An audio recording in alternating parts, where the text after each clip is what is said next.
Welcome to the next video in my series, Think Before You Click, where I give you simple tips to think about right before you take the picture.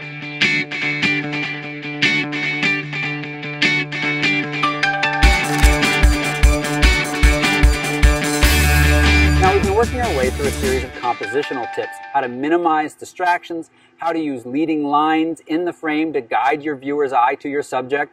I want to take it a step further and talk about all of the elements in your composition and how you can use those to frame your subject.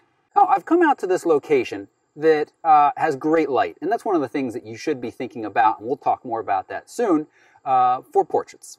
But there's a lot of distracting elements. I've got this car, I've got this old white sign here. What we want to do is minimize these distractions. Now, the easiest way to do that would be to follow the directions I gave in the Minimizing Distracting Elements video.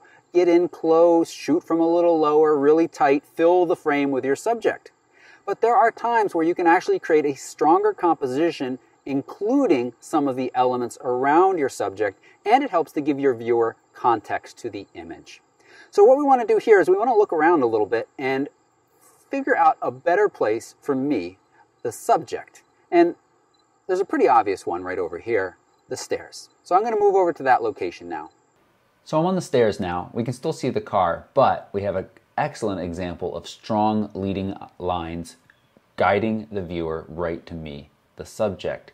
To deal with the car, however, we can simply move the camera angle up a little bit, and we're also going to zoom in to get a little bit of a tighter shot. Notice that we're careful to leave the ending of the stairs down there, because those allow for a much stronger framing point. The end of the stairs creates a bottom frame under me. Notice I had to move up a little bit to keep my feet from being cut off. And so this is our first image that we're going to take.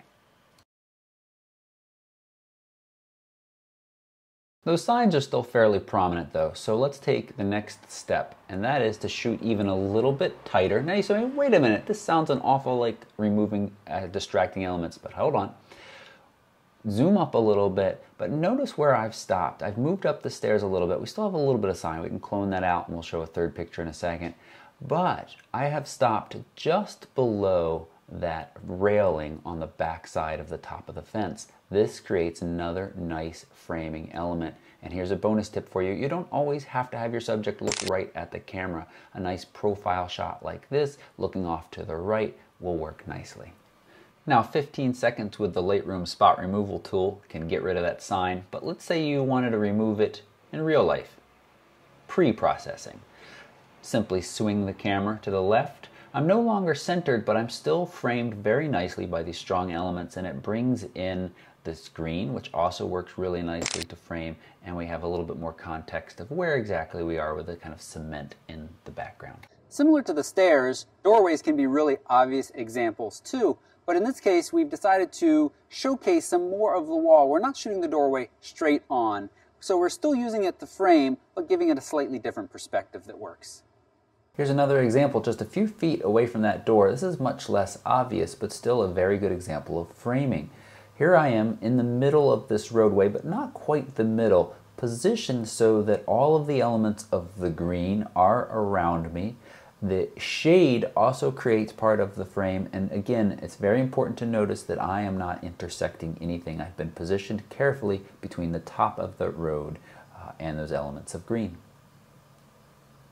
So in this scene, we're using only natural elements, and to make it a little bit easier, we've switched to a longer focal length. We're using a zoom lens, which really compresses your foreground and background, and that allows you to bring those elements you're using to frame your subject closer.